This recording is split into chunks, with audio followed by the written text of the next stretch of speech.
fish, previously peaceful creatures of the seas, emerged from the dark waters with grotesquely human-like arms and a wild hatred in their eyes. Now, these aberrations terrorize the city, attacking humans. With the line between the terrestrial world and the aquatic realm blurred, the struggle for survival becomes a desperate battle against a threat no one ever imagined facing: fish thirsty for human blood.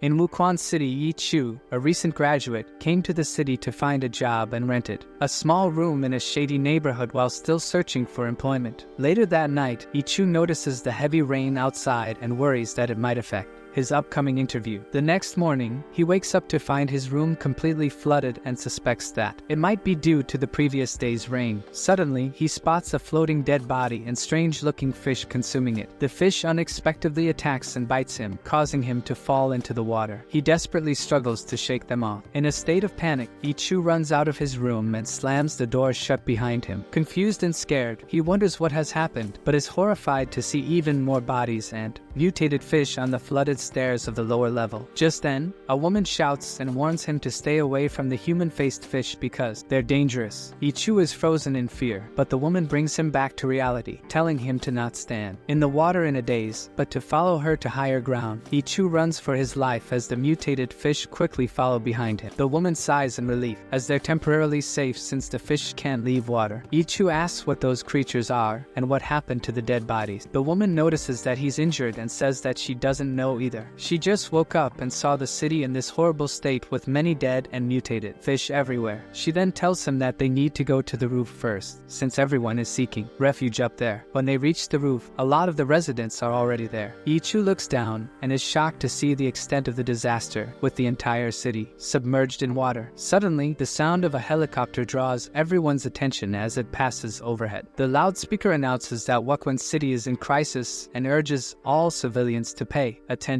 It reminds them to remain patient and await the arrival of the rescue team and to take precautions by avoiding the water and closing all windows at night. Old Zhang, a respected veteran in the neighborhood, is asked by his neighbor if he thinks the strange fish and the heavy flood are connected. Old Zhang responds thoughtfully, stating that although he doesn't know if those things are related, he does know that what has happened has caused a lot of lives to be lost in Wuquan City and believes that they should all work together to get through this disaster. Suddenly, a man screams for help. Everyone runs to the edge of the roof, only to see a screaming man who's struggling to hold onto the walls while being attacked by fish. He begs for help. They search for rope around the building but don't find any. Ichu asks two guys who are just watching if they have rope, but they don't agree to help. Old Jean removes his shirt and tells Ichu to do the same to make a rope out of it. They throw the makeshift rope towards the man. The man tries to grab the rope, but a fish which has mutated and grown arms grabs his leg and tries to pull him into the water. The fish then bites his leg, causing him to slip and fall into the water. The mutated fishes swarm him while he screams for help. Everyone on the roof can only look in horror as the man's eaten alive. Old Jean states that they are not safe even in places with no water. He urges everyone to go back to their rooms and close all their windows properly. Everyone quickly runs to their rooms, except for Ichu, who remembers that his room is completely flooded. Old Jean kindly offers him a spot in his room, being a floor above, and suggests that the woman, Xiao Ke, should come along since there's safety in numbers. She agrees and they begin to move their belongings into Old Shang's room. After arranging everything, they count how much food and supplies they have left and prepare for the next day. As night falls, Ichu reflects on the unexpected turn of events, having planned to go to a job interview today, but instead he's struggling to just survive. He hopes that the rescue troops come soon to save everyone. Xiao Ke checks her phone, but discovers that there's no signal and begins to worry about her parents' safety. Old Jean glances out the window and comments on how strange it is that they haven't seen the supposed rescue team yet, and that the eerie silence that has overtaken the city doesn't fit in with the horrors they witnessed earlier. Someone suddenly hears a loud banging sound. Old Jean places his ear against the door, while Ichu wonders if the noise is coming from the mutated fish climbing up the stairs. But Old Jean disagrees and explains that only his friend, Old Joe, and the yellow-haired boy live up there. They then hear someone scream screaming in pain, old Zhang becomes alarmed and starts to fear for his friend's safety. He grabs a torch and rushes out, but before leaving he tells the others to stay in the room and promises to return soon. Ichu tries to stop him, but old Zhang quickly leaves. Xiaoke tells him not to worry, saying that it's probably just a neighbor's dispute. An hour goes by, but old Zhang still hasn't returned, and they begin to worry. Xiaoke thinks that the situation might have been resolved, and old Zhang is probably just talking to his friend, but Ichu disagrees and decides to go check. He tells Xiaoke to stay behind since it'll be easier for him to escape if he encounters a mutated fish. Xiaoke tells him not to underestimate her and says that she will probably end up saving him when he's in danger. She then makes a makeshift weapon out of a broom and knife and gives it to Ichu. They cautiously leave the room and slowly walk through the staircase passageway. The eerie silence almost makes them forget the mutated fish below them. On the stairs, Ichu discovers a Swiss Army knife, which he keeps for later use. He shines the torch on the wall, but is shocked to see blood splattered all over it. With the knife at the ready, they move closer to inspect.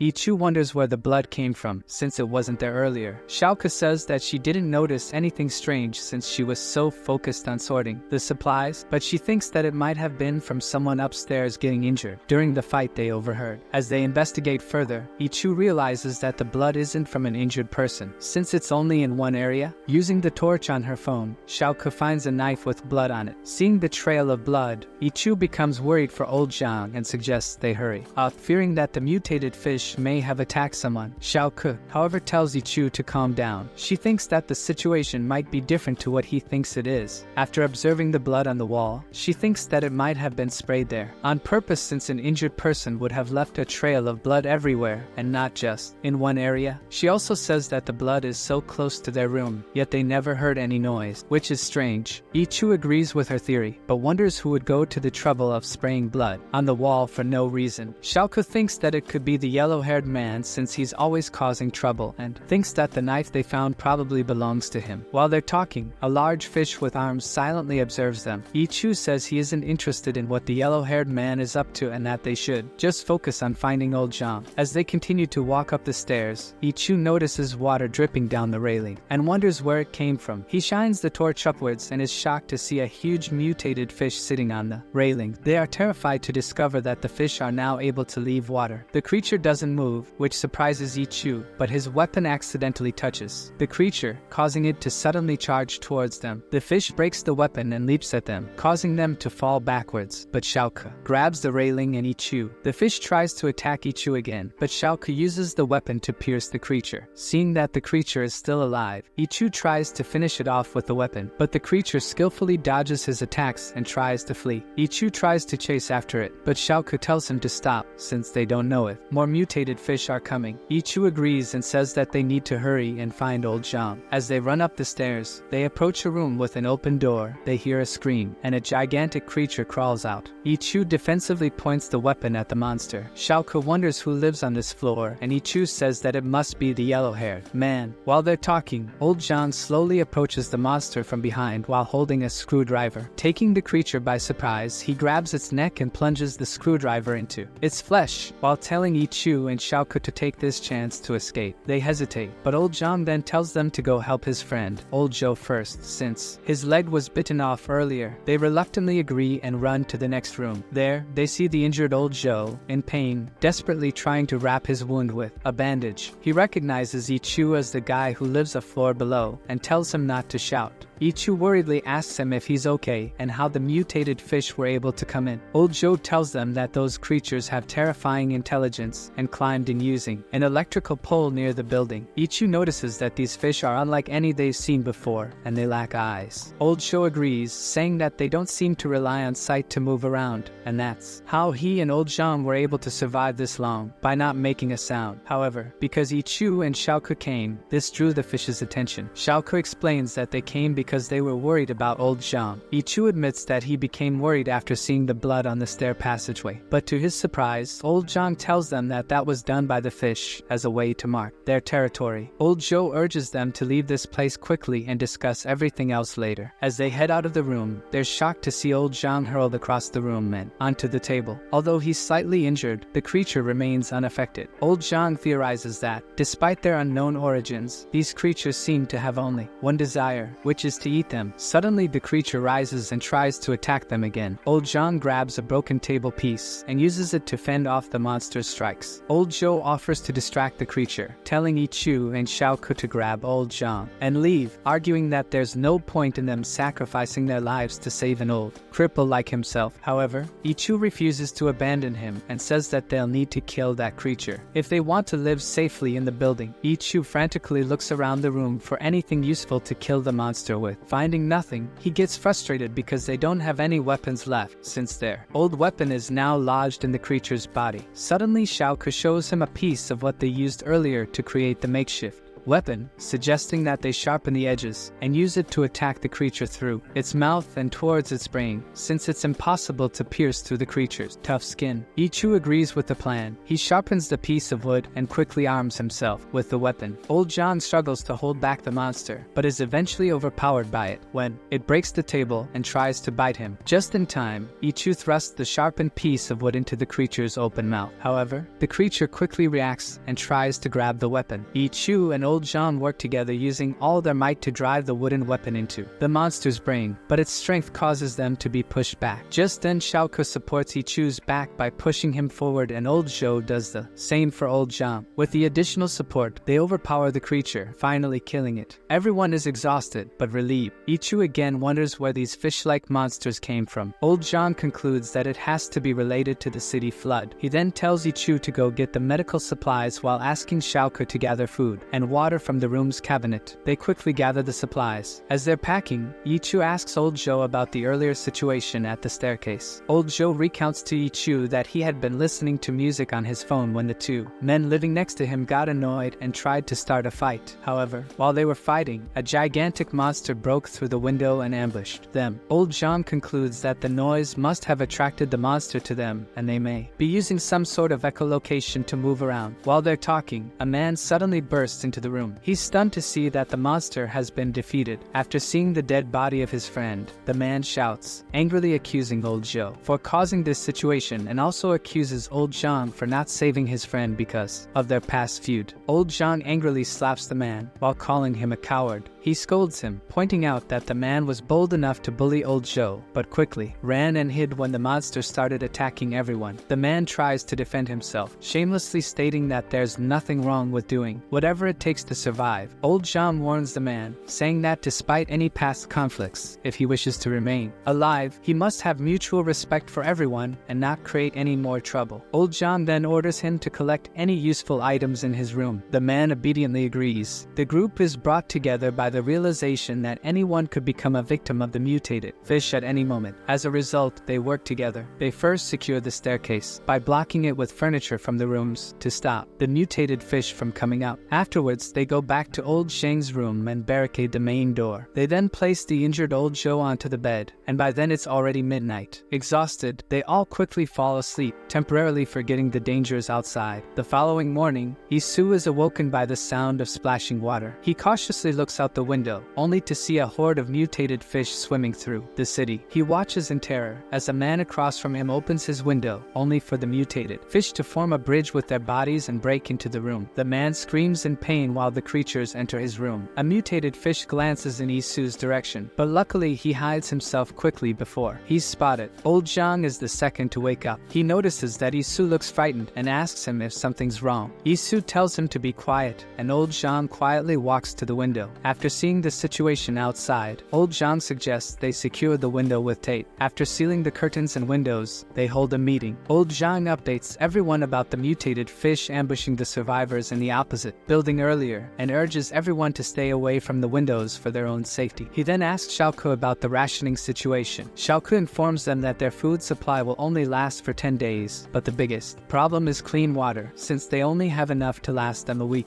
Old John concludes that, based on their supplies, they can only last a week before the rescue team arrives. The man from earlier stupidly asks why they lack water if the whole city is flooded. Old John bluntly tells him to go outside and fetch the water from there if he wants to get killed by the fish, promising him that no one will stop him from leaving. With supplies running low, Isu announces to the group that they only have 3 rolls of bandages left and half a bottle of alcohol. Old Joe's wounds require washing, but with no antiseptic medicine, water must be used for cleaning. After hearing this, Old Joe insists that he's tough and doesn't want to waste the precious water on his wounds. The man that lived upstairs mockingly says that they shouldn't use their supplies on someone like Old Joe. Old John slams the table in anger after hearing the man's words, while telling him to be quiet unless he wants to be thrown out. But the man argues back, saying that he's not wrong. They don't even have enough food and water for everyone, yet they have to help Old Joe, who's a burden to everyone. Seeing that the fight is getting more heated, Shouko steps in, telling them to stop fighting and instead focus on finding solutions to their problem. She suggests that they eat less and ration their food and water to make it last longer. She advises Old Joe to use the water from the kettle to wash his wounds to stop it from infecting. Old Joe agrees and promises to not be a burden on the group. Shouko then urges everyone to minimize their movements to save energy and reduce sweating. Old John agrees with Shouko's plan and encourages everyone to hold on until the rescue team arrives. The group follows her plan, but as each day passes, their food and water slowly diminish, while everyone focuses on the situation outside, hoping to hear the sound of help arriving. However, all they hear are the cries of survivors. On the 6th day, the city falls into an eerie silence. Meanwhile, Old Joe's condition worsens as his wounds become infected, causing him to have a fever. Old John asks about their remaining food and water supply, to which Shouko tirelessly replies that they still have some food left,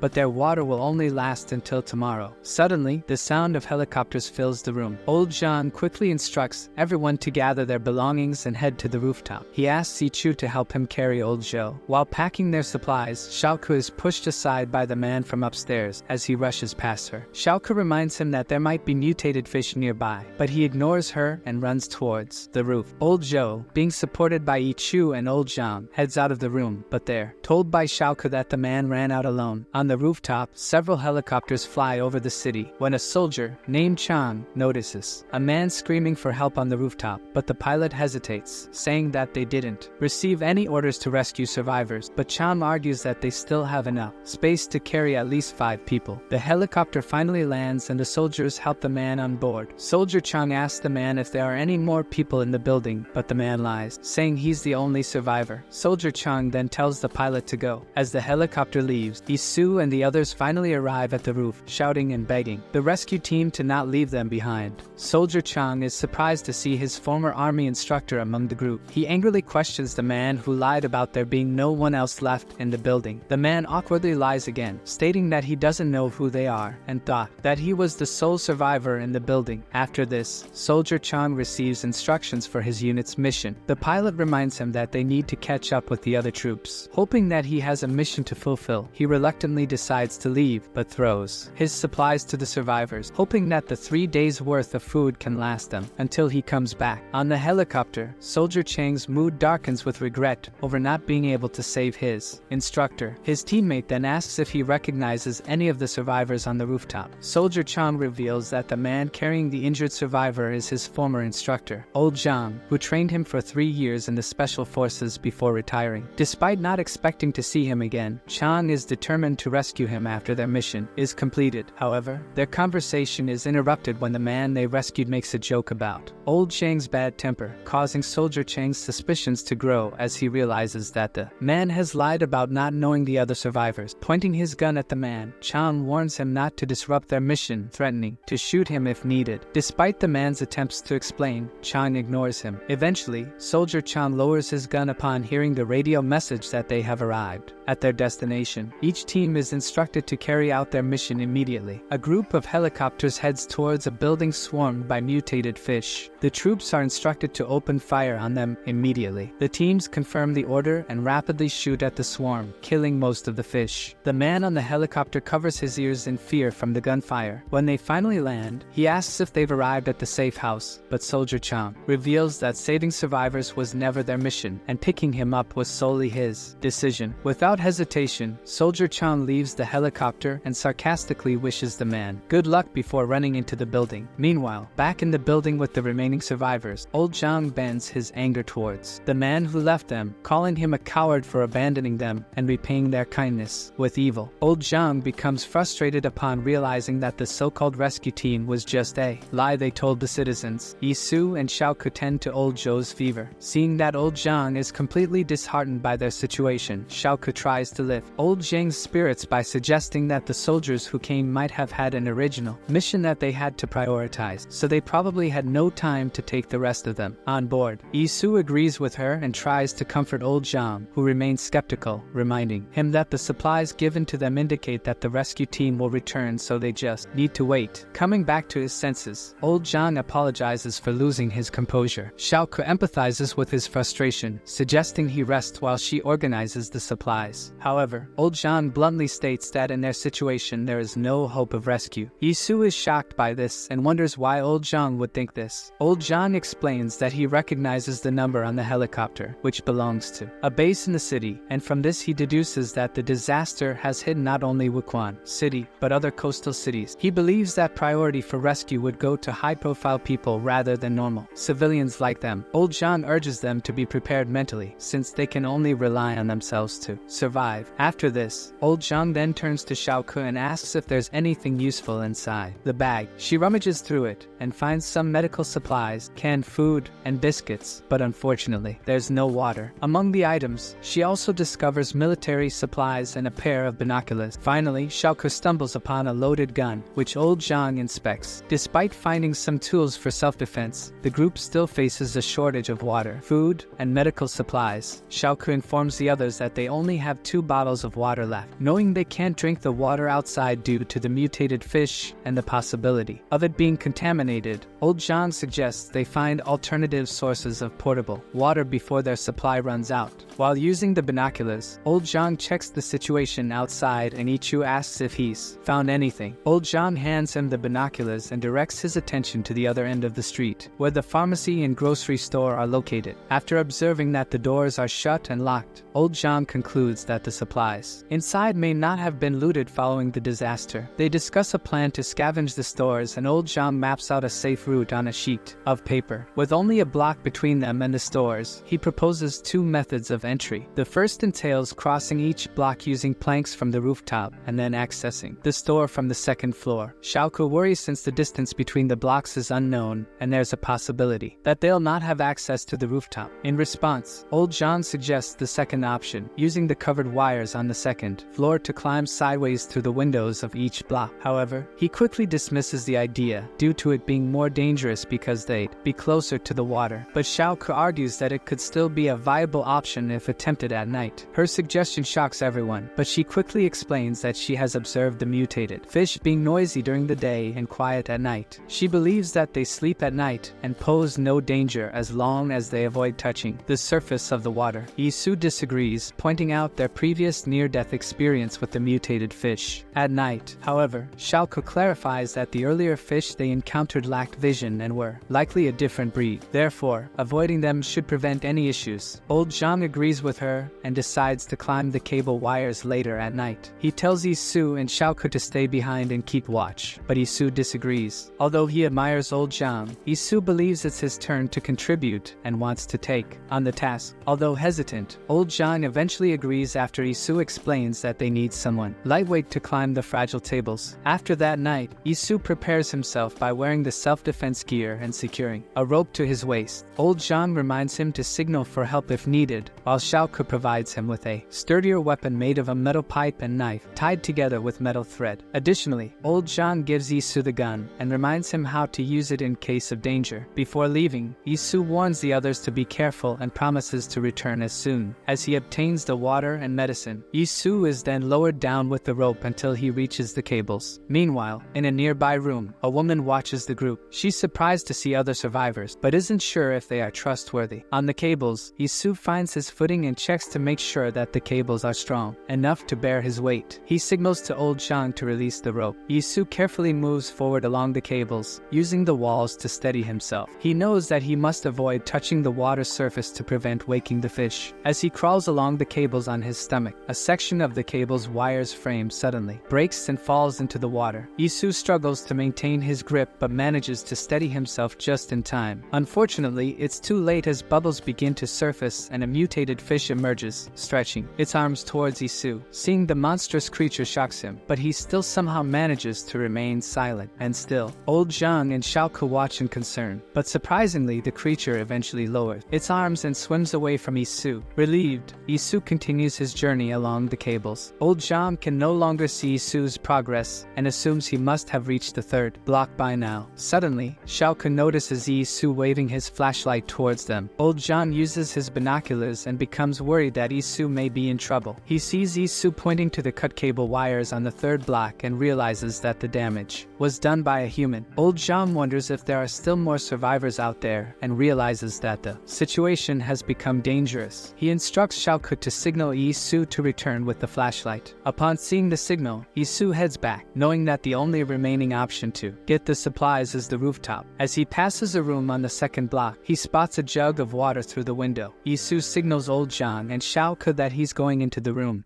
Thank you for watching. Don't forget to subscribe to the channel so you don't miss out on upcoming videos. Leave a like if you enjoyed it and share with your friends. See you in the next video. Bye for now.